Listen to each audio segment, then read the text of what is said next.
Hey there, welcome to week 5. We're starting chapter 3, part 1 this week.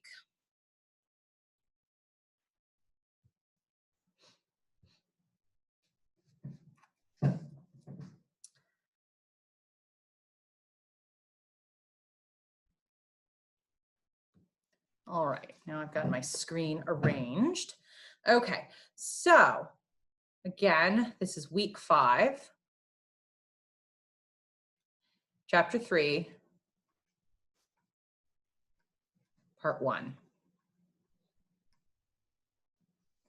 Okay, so when, again, just as a recap, please go over the slides and the annotations as well. Don't rely just on this video because there are some topics that I feel like are covered well enough in those places that I won't be covering all of it.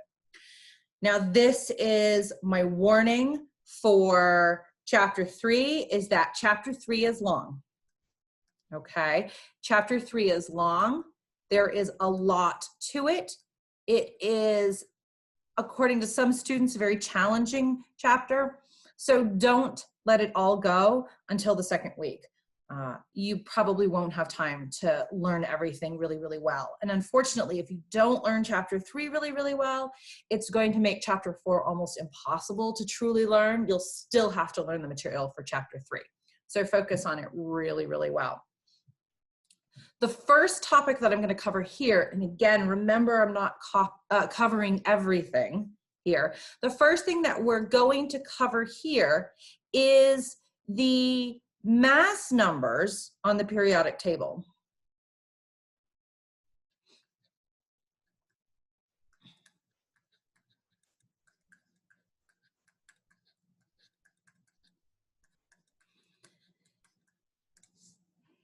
The mass numbers on the periodic table are these really long numbers, and if you are working with this periodic table that you were supposed to have printed, you'll see that for the most part they have 5 significant figures. And we can look at these and they sort of make sense in a way. For example, if I were to look at nitrogen, I would see 14.007, and I would look at oxygen and it would be 15.999, or fluorine at 18.998. And when we see fluorine at 18.998, we know that most of the fluorine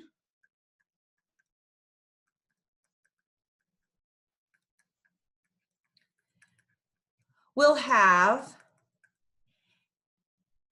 9 protons, and because this rounds to 19, it will have 10 neutrons. Fluorine has other isotopes as well, so there will be others, but we know that most of it will be this. Okay, now let's take a look now at carbon. Carbon on our periodic table is 12.011. Now, one of the things I don't want you to get confused with this at all, because I do not want you rounding this at all. So we'll use our little approximate symbol and 19, okay? But do not round, okay? In calculations, you will use this with 5 significant figures, okay? I'm just rounding here so that we can see what our most common isotope is, okay? So then here we have 12.011, and that's about 12. And so because of that, we know that the most common isotope of carbon will be carbon 12. Okay, this is our most common isotope of carbon. And carbon 12 will have 6 protons and 6 neutrons.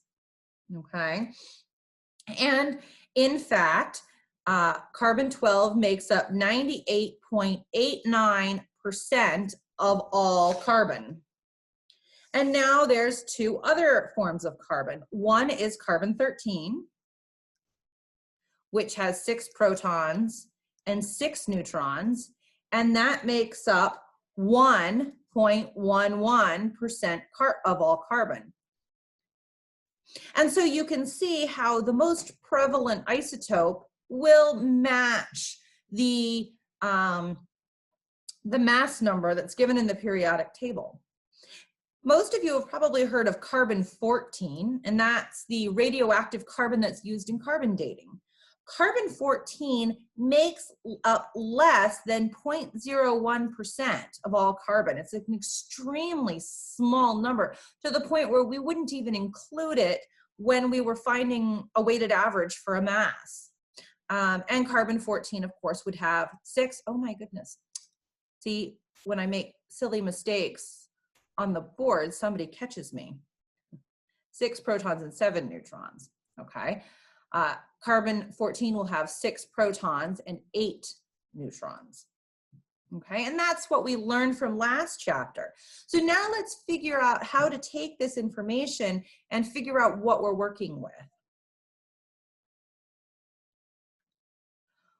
We'll find the mass numbers on the periodic table by taking a weighted average.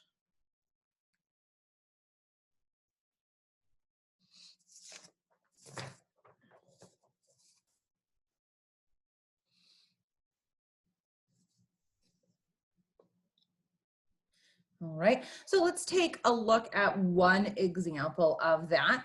Let's say that we have an element, an unknown element. We'll just say we're not sure what it is. And this is actually from the slides, so you can see the actual problem there.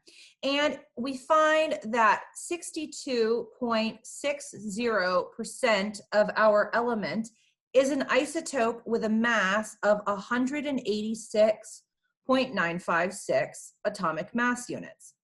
Now, atomic mass units, you can read about them in there. They're that made up number that allows us to talk about the mass of a single element. We only use it in this case because we don't usually count single atoms of an element. We'll be talking about something called the mole, which we'll get into in a little bit. But this is only use the atomic mass units when we're talking about a single atom of an element. Okay, and then it tells us that we have 37.40% of an isotope with a mass of 184, say 4, right, 5, 184.953 atomic mass units. Okay, and now I'm getting out my handy dandy calculator. All right, I've probably done this in the annotations, but I actually don't have a printed copy of the annotations, so that's great. Okay, so here we look at this and we want to know two things. We want to know what the element number is, and we want to know what the atomic atomic mass. Do I want to call it that? Sure.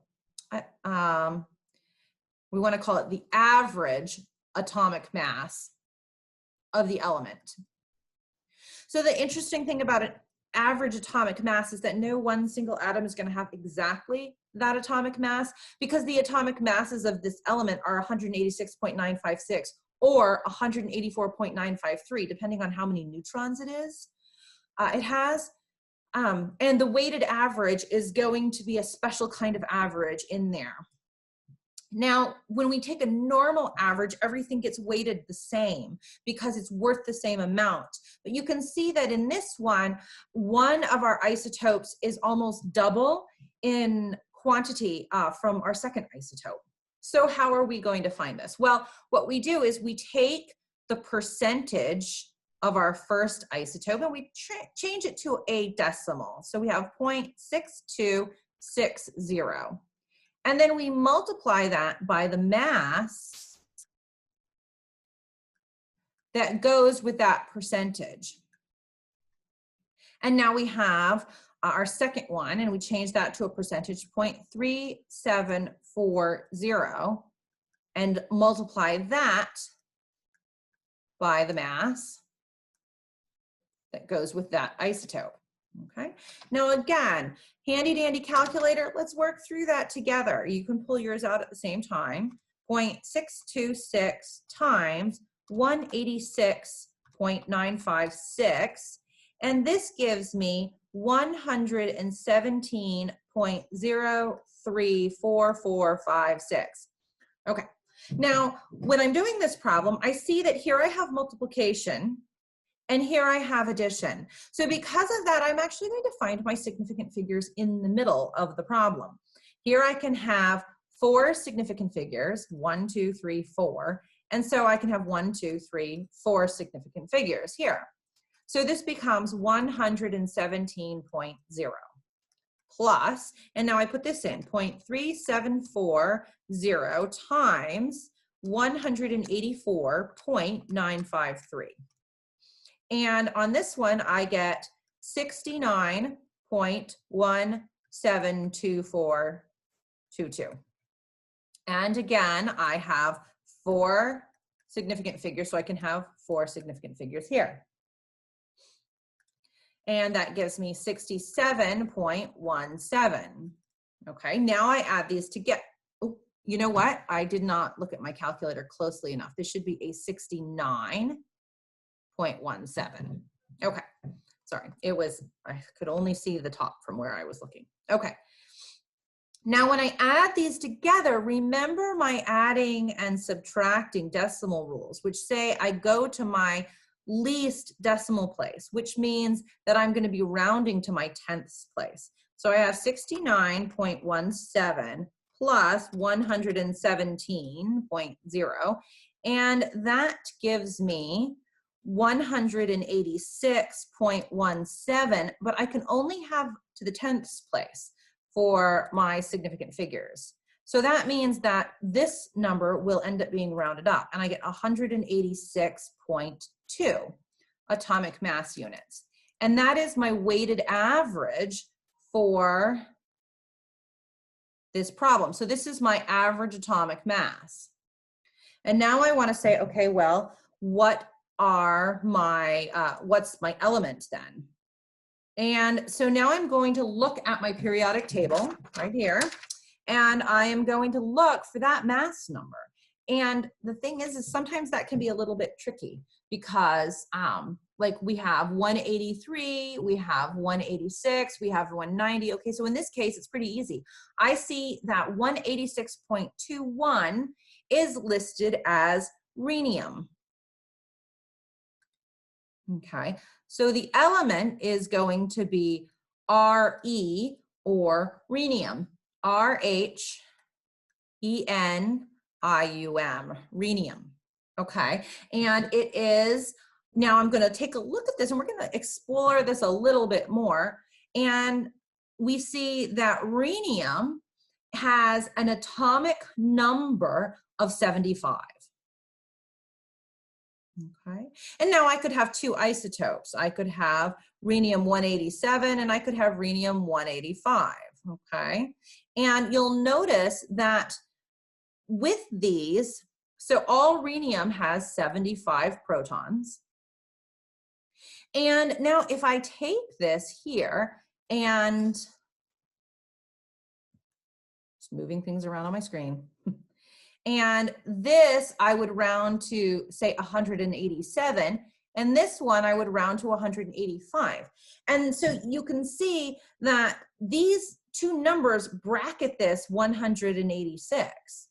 So there is no rhenium 186. There's rhenium 187 and rhenium 185. Okay, and so rhenium 187, sorry, we'll start with that, will have 75 protons and 112 neutrons, because our protons and our neutrons add for this number here. And then we'll have rhenium, and again, our atomic number is 75, but here we have rhenium 185. And that's going to have 75 protons. And 75 plus our number of neutrons equals our mass number. So in this case, we will have 110 neutrons.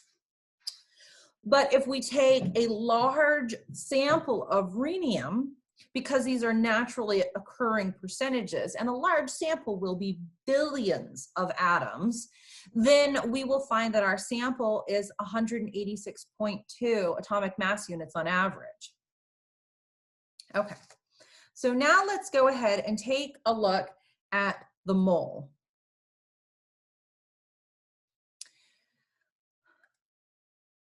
If I were to say a dozen, you would all know that that was the number 12.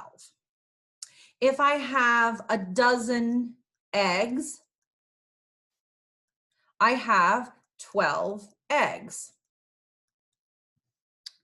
Now, it doesn't make a whole lot of sense to talk about carbon atoms in terms of atoms. Each atom is worth 12 atomic mass units, but that's ridiculous. We learned last week or last chapter that a single proton is like 10 to the negative 27th kilograms or 10 to the negative 24th grams. And we're not going to talk about things in those terms. That's crazy. When we're talking about atoms, we're talking about billions and billions and billions of them at any given time. So instead of talking about things in terms of these extremely tiny numbers and these extremely large numbers for quantity, what we're going to do is we're going to talk about things in terms of the mole.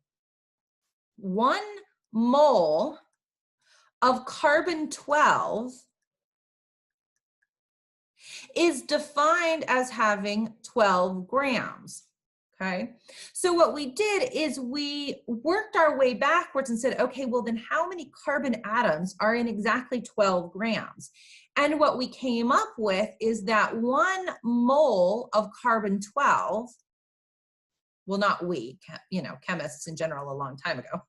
1 mole of carbon-12 has 6.022 times 10 to the 23rd carbon atoms, or carbon-12 atoms. Okay. Now, this number also is rounded, and so whenever you use Avogadro's number, this has 4 significant figures in it. Okay.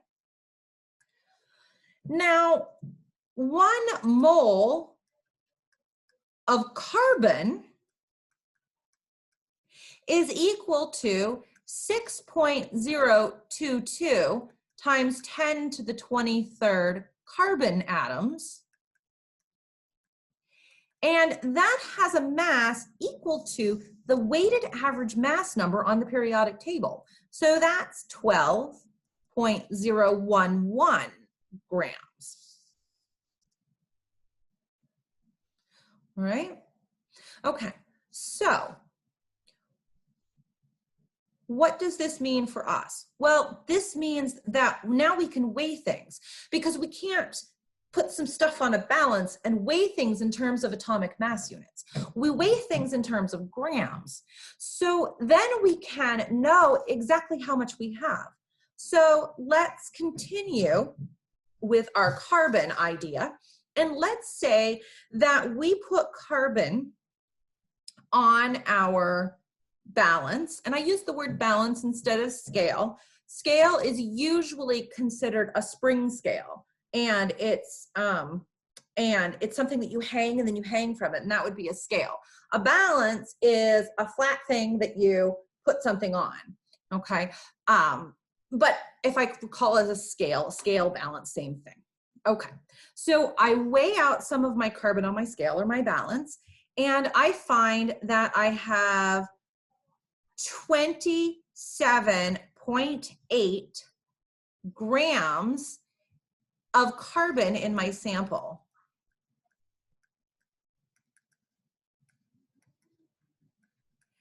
And what I want to know is 2 things. Number 1, how many moles is that?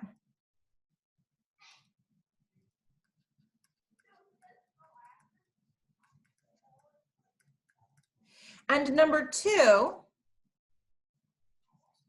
how many carbon atoms?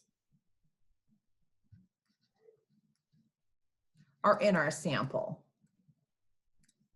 Okay, I'm going to go ahead and go to the next screen so that we have some more room to show this. Okay, so we remember that we had 27.8 grams of carbon. And when I look at this, I see 1, 2, 3. So there are 3 significant figures now and in my final answer. So the first thing that I wanted was to say, okay, how many moles do we have? So I'm going to start that 27.8 grams of carbon, and I'll go ahead and put it over a 1 so that I remember that it is beginning a ratio or a proportion. And now what I'm going to do is I'm going to use a conversion factor, and the conversion factor is the mass from the periodic table that tells me that I have 12.011 grams of carbon per mole carbon. So I would now do 27.8 divided by 12.011. And the answer that I get here, I can have 3 significant figures. So when I see 2.314545, I have to round that to 2.31 moles of carbon. Okay. The second part of the problem was that I need to figure out how many atoms of carbon are in my sample. Now, I could start at the beginning and work my way all the way through, but since I have moles, I'll go ahead and start there. And I would get 2.31 moles of carbon. And now whenever we're going from moles to atoms, we use that conversion factor that we had for Avogadro's number. Oh, I didn't say that. Okay. I'm sorry. Seem to be a little scatterbrained today. 1 mole equaling 6.022 times 10 to the 23rd. This is known as Avogadro's number. Same Avogadro that came up with Avogadro's law and Avogadro's hypothesis from the previous chapter. Okay, there we go. All right, and that is the conversion factor that we will use here. And so we will say in 1 mole of carbon, we have 6.022 times 10 to the 23rd carbon atoms.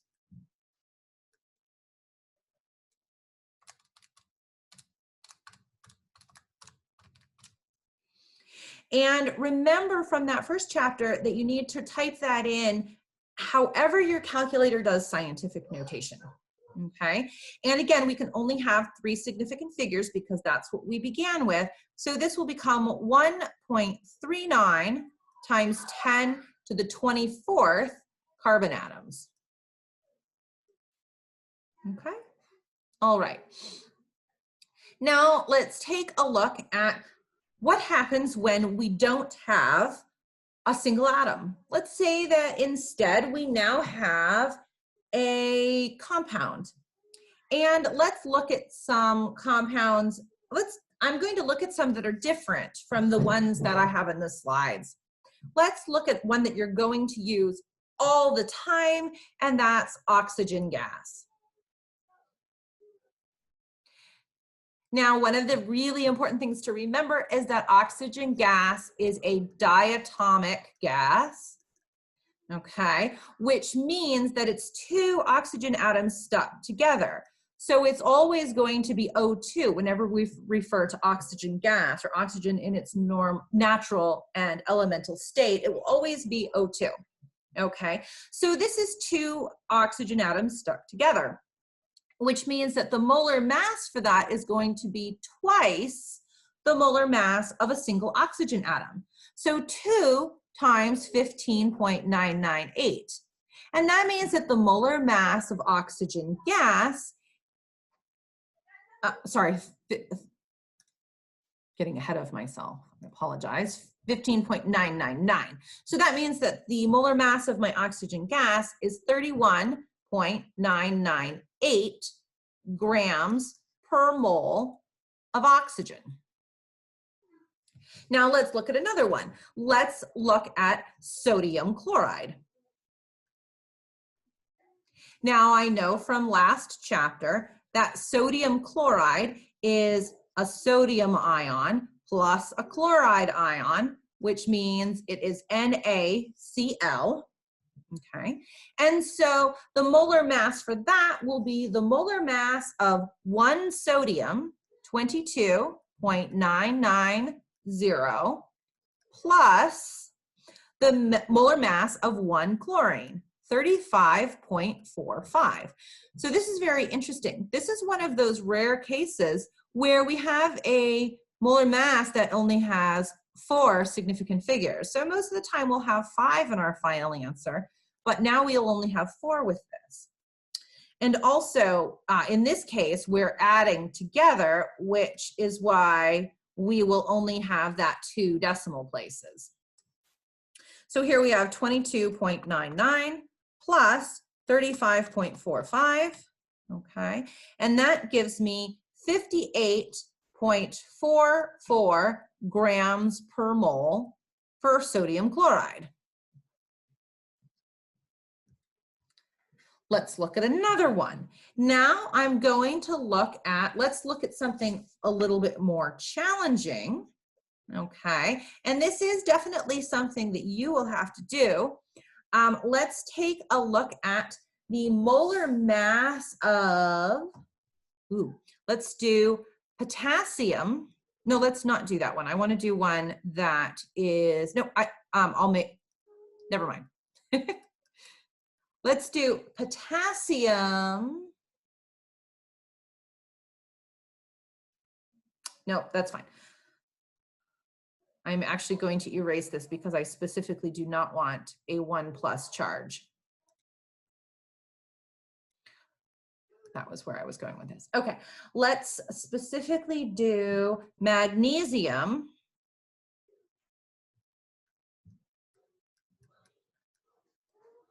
Let's do magnesium chloride.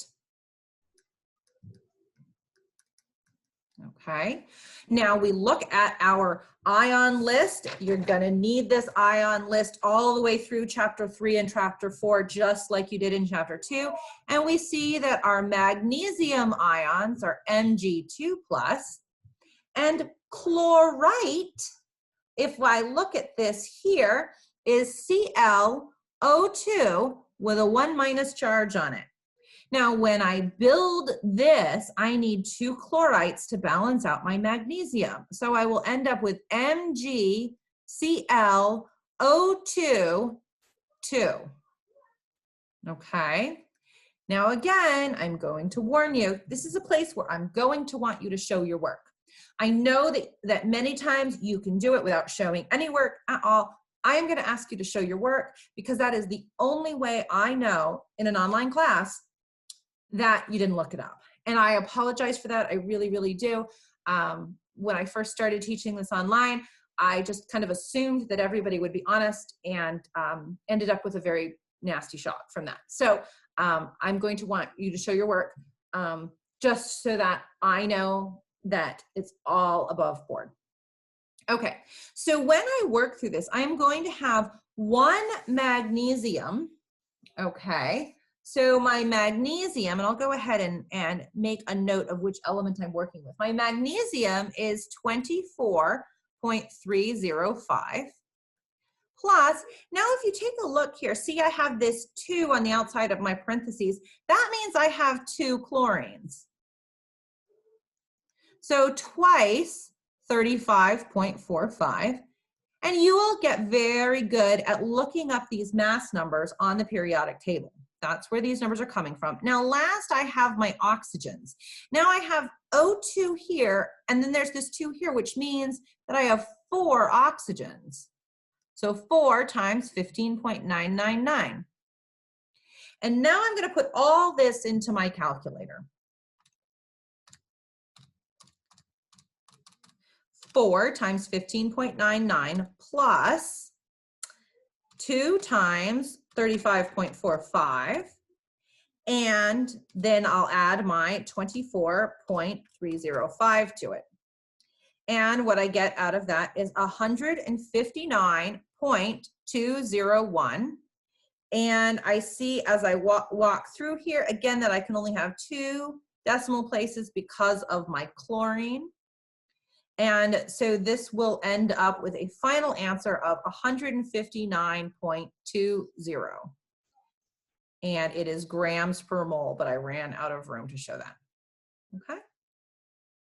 So that is how you take a molar mass.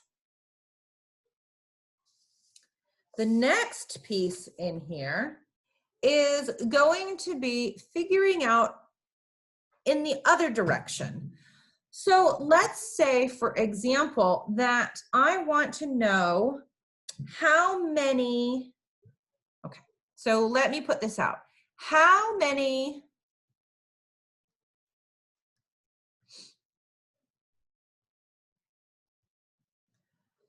moles, molecules, and oxygen atoms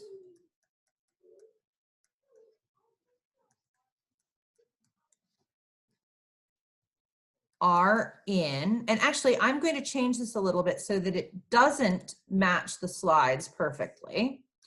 And we'll say carbon atoms are in 50 grams of C3H6O2. Now in this case, my step 1 will be to find the molar mass.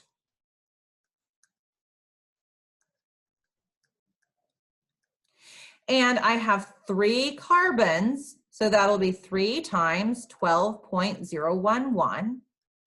And then 6 hydrogens, so that will be 6 times 1.008 plus 2 oxygens, so 2 times 15.999.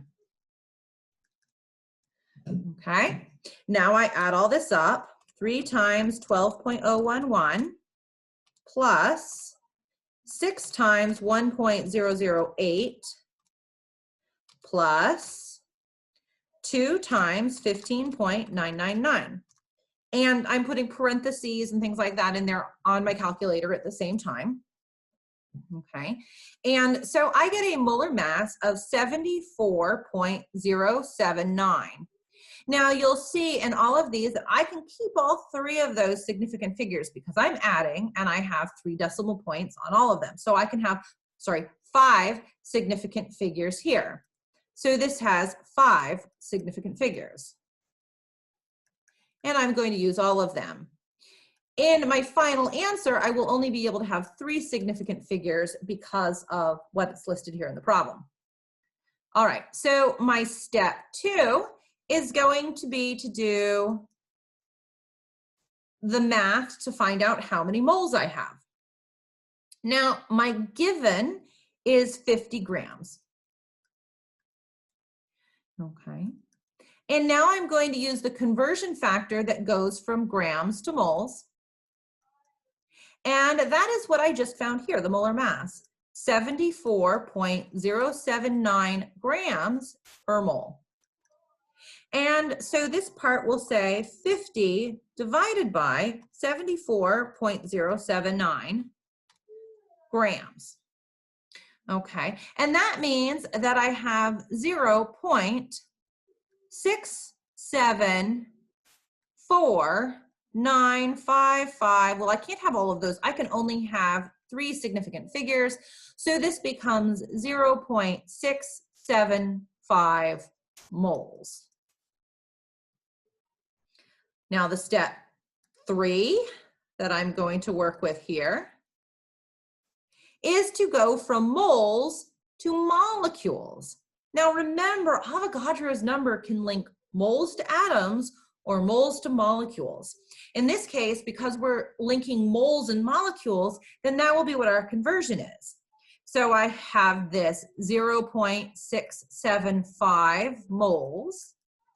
And now my conversion here goes from moles to molecules.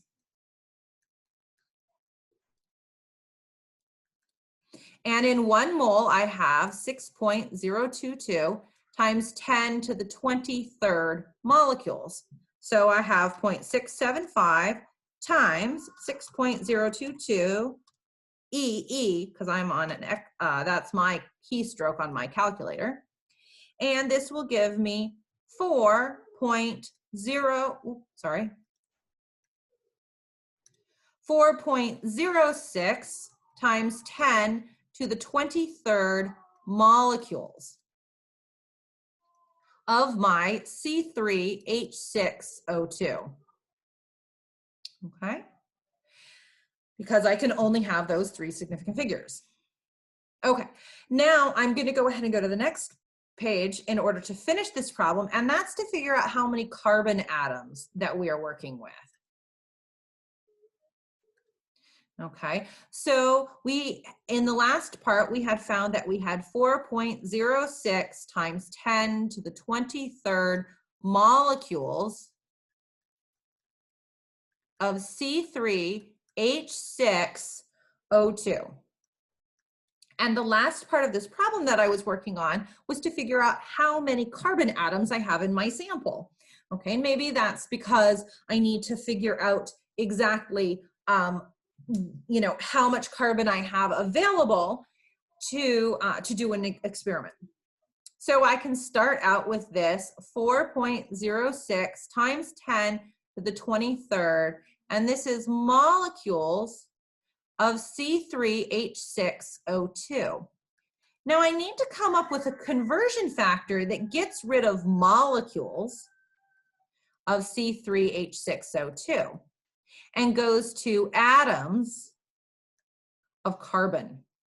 Well, if I look at this, see how I have I have C3, so there are 3 atoms of carbon in 1 molecule of my C3H6O2. Okay, so I say 4.06 exponent 23 times 3, and I can still only have 3 significant figures. And so here I have 1.22 times 10 to the 24th carbon atoms. Okay, and you can do a ton of different things with this. Okay, now let's go ahead and take a look at our next thing. And actually, this is so long that I'm going to make 2 videos for this week. So at this point, I'm going to head and pause and say this was part 1A, and I will make a part 1B video as well, but I don't want the video to get too terribly long. So I'll see you in a few minutes for part B.